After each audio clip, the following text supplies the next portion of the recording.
നമസ്കാരം, ഞാൻ Sandra, consultant psychologist of mind and behaviour centre. നമ്മളിന്ന് സംസാരിക്കാൻ പോകുന്ന വിഷയം ചൈൽഡ്ഹുഡ് OCD-നെ കുറിച്ചിട്ടാണ്. OCD-നെ കുറിച്ചിട്ട് ഇതിനു മുന്നേ നമ്മൾ വീഡിയോ ചെയ്തിട്ടുണ്ട്. അത് കൂടുതലും അഡൾട്ട്സിൽ ഉണ്ടാവുന്ന OCD-നെ കുറിച്ചിട്ടാണ് സംസാരിച്ചിരിക്കുന്നത്. പക്ഷെ കുട്ടികളിലും OCD ഉണ്ടാവുമെന്നുള്ളത് പലർക്കും ഒരു സംശയമാണ്. കുട്ടികളിലും നമ്മൾ OCD ചെറിയ വയസ്സിൽ തന്നെ OCD-യുടെ സിംറ്റംസ് കണ്ടു തുടങ്ങുന്നത് വളരെ നമ്മൾ കാണുന്ന കേസസ്, ഒരുപാട് കേസസ് നമുക്കിവിടെ വരാറുമുണ്ട്. കുഞ്ഞുങ്ങളിലുള്ള OCD എന്ന് വെച്ചിട്ട് പേരൻസ് ഒരുപാട് കുട്ടികളെ കൊണ്ടുവരാറുമുണ്ട്. പക്ഷെ മിക്ക പേരൻസ് അത് അവെയർ അല്ല എന്നുള്ളതാണ് നമുക്കിതിൽ കാണാൻ കഴിയുന്നത്. ഒരു 15-16 വയസ്സൊക്കെ ആകുമ്പോഴായിരിക്കും ഇത് നമ്മളിലേക്ക് എത്തുന്നത്. പക്ഷെ ഇതിന്റെ ഒരു സ്റ്റാർട്ട് അല്ലെങ്കിൽ ഇതിന്റെ ലക്ഷണങ്ങൾ കാണിച്ചു തുടങ്ങുന്നത് വളരെ മുന്നേ തന്നെ, ഒരു 8-10 വർഷം മുന്നേ, അതായത് ഒരു 4-5 വയസ്സിൽ ആ ഒരു ടൈമില് കാണിക്കുന്നുണ്ടെന്നുള്ളതാണ്. പല പഠനങ്ങളും പല റിസർച്ചുകളും ഒരു 3 വയസ്സ് മുതലേ തന്നെ OCD-യുടെ സിംറ്റംസ് കുട്ടികളിൽ കാണാൻ കഴിയുന്ന പല പഠനങ്ങളും അതിൽ റിസർച്ചിൽ പറയുന്നുണ്ട്. ജസ്റ്റ് ഇതിന് ഡയഗ്നോസ് ഒക്കെ വരുന്നത് ഒരു സ്കൂളിംഗ് ടൈം, ആ ഒരു പീരീഡ്, അഡോളസെന്റ് പീരീഡിലേക്ക് ആയിരിക്കും ഒരു ഡയഗ്നോസ് എത്തുന്നത്. അതുവരെ അത് ഒരു ടാൻഡ്രം എന്നുള്ള രീതിയിലേക്ക് മാറ്റി നിർത്തപ്പെടുന്ന ഒരു കാര്യമാണ്. പാരന്റ്സ് കുട്ടിയുടെ വാശിയാണ്, അല്ലെങ്കിൽ അവൻ അങ്ങനെയാണ്, അവൾ ഇങ്ങനെയാണ്, അതിന്റെ രീതി അങ്ങനെയാണെന്ന് പറഞ്ഞത് തള്ളിക്കളയാ ചെയ്യുന്നത്. പക്ഷെ അത് ആ ഒരു ബിഹേവിയർ, ആ ഒരു ഈ പറയുന്ന പോലെ OCD എന്ന് പറയുമ്പോൾ ഒബ്സെഷൻ ആൻഡ് കമ്പൽഷൻസ് രണ്ടും ഉണ്ട്. അപ്പം ആ ഒരു കമ്പൽസീവ് ബിഹേവിയർ റെപ്പിറ്റേറ്റീവ് ആയിട്ട് ചെയ്തു വരുന്നത് അവർക്ക് ഒരു ആൻസിറ്റി ഉള്ളിൽ ഉള്ളത് കൊണ്ടിട്ട് തന്നെയാണെന്നുള്ളതാണ്. ഒരു കേസ് നമ്മുടെ അടുത്തേക്ക് വന്നത് എക്സാം റിലേറ്റഡ് ആയിട്ടുള്ള ഒരു സ്ട്രെസ്. എക്സാം റിലേറ്റഡ് സ്ട്രെസ്സിൽ അതിൽ നമ്മളത് അസസ്മെന്റ് ഒക്കെ നടത്തി കഴിഞ്ഞപ്പോഴേക്കും കുട്ടി എഴുതുന്ന ഒരു പാറ്റേൺ, ഒരു രീതിയുണ്ട് എപ്പോഴും. ആ ഒരു പാറ്റേൺ ഒന്ന് മാറിക്കഴിഞ്ഞാൽ അത് കട്ട് ചെയ്ത് വീണ്ടും സ്ട്രൈക്ക് ഓഫ് ചെയ്ത് വീണ്ടും ആദ്യം മുതലേ എഴുതും. ഇത് എക്സാമിനും ഇതേ പാറ്റേൺ ഫോളോ ചെയ്ത് വന്നപ്പോഴേക്കും കുട്ടിയുടെ എക്സാമിന് മാർക്ക് കുറയുന്നു, പരീക്ഷയ്ക്ക് എക്സാമിന് തോറ്റു പോകുന്നു, അങ്ങനെയൊക്കെയുള്ള കാര്യങ്ങൾ. പക്ഷെ ഇതിന് പിന്നിലെ റീസൺ എന്ന് പറഞ്ഞാൽ ഇങ്ങനത്തെ ഒരു ഒബ്സെഷൻ, ഒരു സിമെട്രി ആൻഡ് പാറ്റേൺ എന്ന് പറയും. Major symptom of OCD that we can see in children.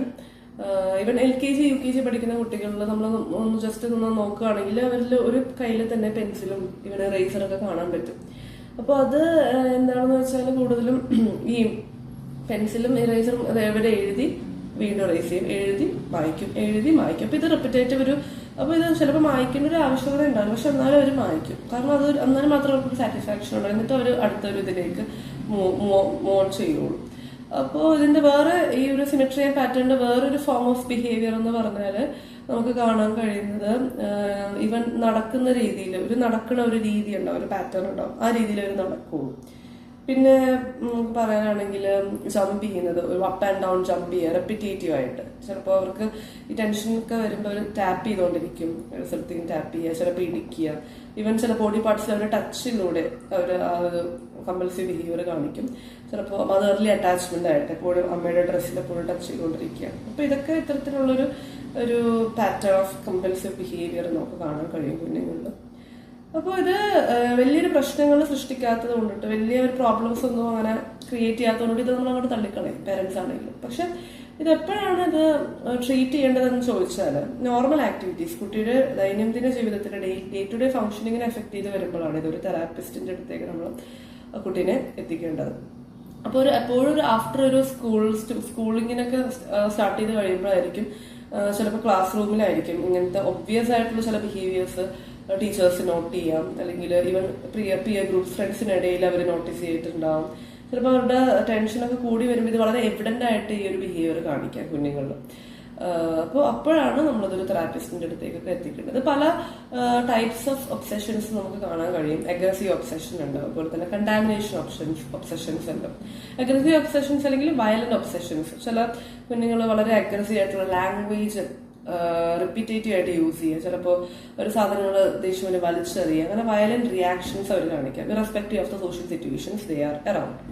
അപ്പോൾ അതും ഒരു kind of obsessions, aggressive obsessions എന്ന് പറയും.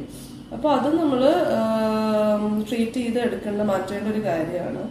And then we have the contamination അല്ലെങ്കിൽ ക്ലെൻലിനെസ് ഒബ്സെഷൻ എന്ന് പറയും. അതായത് എപ്പോഴും അവർക്കൊരു കേസ് ഇപ്പം നമുക്ക് വന്നതെന്ന് പറഞ്ഞാൽ, കുട്ടി ഷർട്ട് ഇട്ട് വീണ്ടും അത് അഴിക്കും, വീണ്ടും അടുത്ത ഷർട്ട്, അത് അഴുക്കൊന്നും ഇല്ല, അതില് പറയത്തക്ക ഒരു അഴുക്കെന്ന് പറയാനില്ല. പക്ഷെ child things that it is അത് അഴുക്കാണ്, ഡേർട്ടാണ് ഉണ്ടെന്നുള്ള രീതി, എന്നിട്ട് വീണ്ടും റിപ്പീറ്റേറ്റീവ് ആയിട്ട് അത് മാറ്റും, അഴുക്കും, ആ ഷർട്ട് ഇങ്ങനെ റിമൂവ് ചെയ്തുകൊണ്ടിരിക്കും. അപ്പോൾ ആ കുട്ടി സ്പോർട്സിലൊന്നും പാർട്ടിസിപ്പേറ്റ് ചെയ്യില്ല, സ്പോർട്സിലൊന്നും പോവില്ല, ഒരു ആക്ടിവിറ്റിയിൽ ഇൻവോൾവ് ആവില്ല. അപ്പോൾ ഇതിന്റെ കാരണം എന്താണെന്ന് വെച്ചാൽ ഒരു ക്ലീൻലിനെസ് ആണ്. ചിലപ്പോൾ ചില കുട്ടികൾ സ്കൂളിലെത്താൻ വളരെ ലേറ്റ് ആയിട്ടായിരിക്കും എത്തുന്നത്. അപ്പോൾ കാരണം പേരൻസ് നോക്കുമ്പോൾ ചിലപ്പോൾ അത് അവളുടെ മടി കാരണം അവള് സ്കൂളിൽ പോകാൻ ലേറ്റ് ആണ്. പക്ഷെ ഇത് നമ്മൾ സംസാരിച്ച് വരുമ്പോഴേക്കും നമുക്ക് മനസ്സിലാവുന്ന കുട്ടി കുളിക്കാൻ എടുക്കുന്ന ടൈം വളരെ കൂടുതലാണ്. കാരണം എത്ര കുളിച്ചാലും വൃത്തിയായിട്ടില്ലെന്നുള്ളൊരു തോട്ട് വരുന്നു, വീണ്ടും വീണ്ടും കുളിച്ചുകൊണ്ടിരിക്കുന്നു, വീണ്ടും വീണ്ടും കൈ കഴുകുന്നു, വീണ്ടും ടേക്കിംഗ് എ ഷവർ റിപ്പീറ്റേറ്റീവ്ലി. അപ്പോൾ അവൻ ഒരുപാട് സമയം പോകുന്നു, സ്കൂളിലെത്താൻ ലേറ്റ് ആവുന്നു. അപ്പോൾ ഒരു ആക്ടിവിറ്റി കംപ്ലീറ്റ് ചെയ്ത് അടുത്തൊരു ആക്ടിവിറ്റിയിലേക്ക് പോകാനായിട്ട് അവർക്ക് ഭയങ്കര ഡിഫിക്കൽട്ട് ആയിരിക്കും.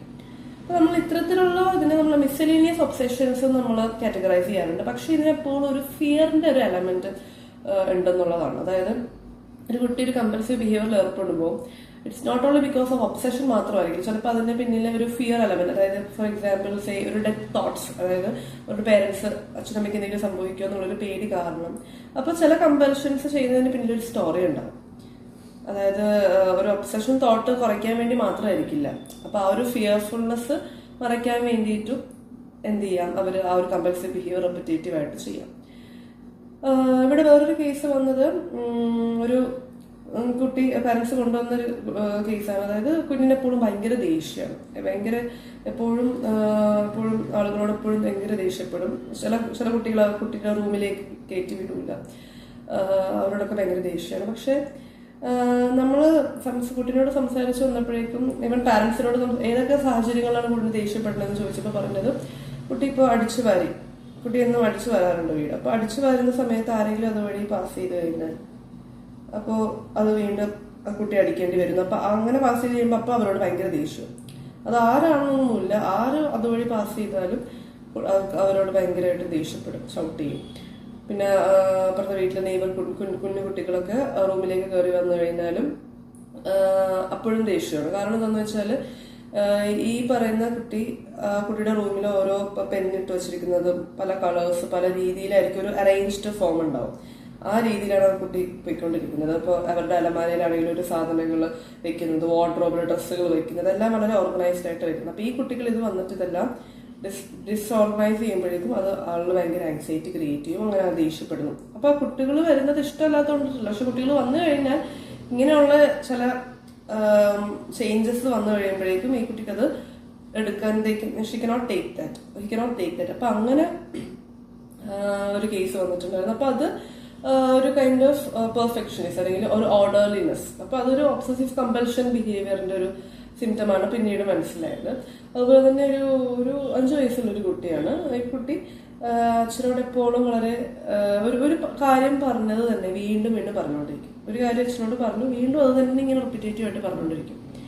അപ്പൊ അതൊരു കമ്പൽസീവ് ബിഹേവിയർ. അങ്ങനെ ചൈൽഡ്ഹുഡ് OCD ഒരുപാട് കേസസ് നമ്മളുടെ ഇടയിൽ വരുന്നുണ്ടെന്നുള്ളതാണ്. ഇതിന്റെ പ്രധാന കാരണങ്ങൾ ഒന്ന്, ഇത് പേരൻസ് കാണുമ്പോഴേക്കും പറയും നിനക്കത് അങ്ങോട്ട് വേറെ ഡിലീറ്റ് ചെയ്താൽ പോരെ, അല്ലെങ്കിൽ നിങ്ങൾക്ക് വേറെ എന്തെങ്കിലും കാര്യം ചെയ്തിട്ട് മാറ്റിയാൽ പോരെ. ചിലപ്പോൾ ചില പേരൻസ് ഇത് അറിയാത്തത് കൊണ്ട് ദേഷ്യപ്പെടും. അപ്പൊ അങ്ങനെ ദേഷ്യപ്പെടുമ്പോൾ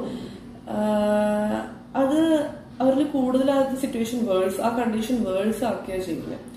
കാരണം അങ്ങനെ ഡീവിയേറ്റ് ചെയ്ത് പോകാൻ പറ്റുന്ന ഒരു കണ്ടീഷൻ അല്ല OCD എന്ന് പറഞ്ഞാൽ. കാരണം ഈ തോട്ട്സ് വളരെ അൺകൺട്രോളബിൾ ആയിട്ടായിരിക്കും അവർക്ക് വരുന്നത്. അപ്പൊ ഈ തോട്ട്സ് ക്രിയേറ്റ് ചെയ്യുന്ന ടെൻഷൻ കുറക്കാൻ വേണ്ടിയിട്ടാണ് ഇവർ ഈ കമ്പൽസീവ് ബിഹേവിയറിൽ ഏർപ്പെടുന്നത്.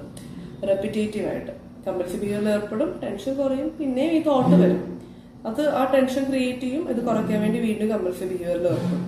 അപ്പൊ ഇതാണ് ഒരു ലൂപ്പ്, ഒരു സൈക്കിളായിട്ട് ഇങ്ങനെ സംഭവിച്ചുകൊണ്ടിരിക്കുന്നത്. അപ്പൊ ഇതിന്റെ പ്രധാന കാരണം ഒന്ന്, കുട്ടികളിലെ ഈവൻ ചില ബ്രെയിനിലുള്ള, അതായത് നമ്മളുടെ ഇപ്പം ബ്രെയിനിൽ ഒരുപാട് ന്യൂറോ കെമിക്കൽസ് അടങ്ങിയിട്ടുണ്ട്. അപ്പൊ അതൊക്കെ ഒരു ബാലൻസ്ഡ് ഫോമിലാണ് പോയിക്കൊണ്ടിരിക്കുന്നത്. അപ്പൊ അങ്ങനെ ഒരു ബാലൻസ്ഡ് ഫോമിൽ പോയിക്കൊണ്ടിരിക്കുമ്പോഴാണ് ഡേ ടു ഡേ ലൈഫ് എല്ലാ ആക്ടിവിറ്റീസും നമുക്ക് കൃത്യമായിട്ട് ചെയ്യാൻ പറ്റുള്ളൂ. അപ്പൊ അതിന്റെ ചില ഏറ്റക്കുറിച്ചിലുകൾ, ഒരു ഇംബാലൻസ്, ഒരു കെമിക്കൽ ഇംബാലൻസ്, ഇതുപോലത്തെ ഡിസ്ഫങ്ഷനിങ്ങിന് എന്ത് ചെയ്യും, ക്രിയേറ്റ് ചെയ്യും. അപ്പം ഇത് എല്ലാത്തിനും, അതായത് നമ്മളൊരു ഫുഡ് നല്ലപോലെ ആവണമെങ്കിൽ എല്ലാ ഇൻഗ്രീഡിയൻസിനും ഒരു ബാലൻസ്ഡ് ആയിട്ട് പോയാൽ മാത്രമേ ഫുഡ് നല്ല ഡെലിഷ്യസ് ആവുള്ളൂ. അതേപോലെ തന്നെയാണ് ഈ പറയുന്ന നമ്മുടെ ബ്രെയിനിന്റെ ഒരു ഫംഗ്ഷനിങ്ങിന്. അപ്പൊ അതിന്റെ ചില ഏറ്റക്കുറിച്ചിലുകളാണ് ഇതിനൊരു കാരണമാവുന്നത്. അപ്പൊ ബയോളജിക്കൽ ചേഞ്ചസ്, അപ്പൊ ഇതിന്റെ എല്ലാ കെമിക്കൽസിന്റെ ഒരു അമാൽഗമേഷൻ ആണ് നമ്മൾ ഒരു കറക്റ്റ് ആക്ടിവിറ്റിയിൽ നമ്മൾ ചെയ്യാൻ പറ്റുന്നത് സഹായിക്കുന്നു. പക്ഷെ ഇതിന്റെ ഇംബാലൻസ് ഒരു കാരണമാണ്. ഈവൻ ജനറ്റിക്കലി പാരൻസിനോ ഫസ്റ്റ് ഡിഗ്രി റിലേറ്റീവ്സിനോ ആരെങ്കിലും OCD ഉണ്ടെങ്കിൽ അതും പാസ് ഓൺ ചെയ്യാം. സോ ഇതൊക്കെയാണ് അതിന്റെ കാരണങ്ങൾ വരുന്നത്. ഇതിന്റെ ട്രീറ്റ്മെന്റിലേക്ക് വരുമ്പോൾ വളരെ എഫക്റ്റീവായിട്ട് നമ്മൾ ചില കേസ് കുട്ടികളൊക്കെ ആയതുകൊണ്ടിട്ട് തന്നെ ചിലത് മരുന്ന് കഴിക്കാമോ എന്നുള്ളൊരു ഇത് വരുന്നുണ്ട്. അത് അവരുടെ depends on the condition, severity അനുസരിച്ചിട്ടാണ്. വളരെ സിവിയർ കേസസിനാണെങ്കിൽ മെഡിക്കേഷൻ ആൻഡ് സൈക്കോതെറാപ്പി ആയിരിക്കും നമ്മൾ സജസ്റ്റ് ചെയ്യുന്നത്.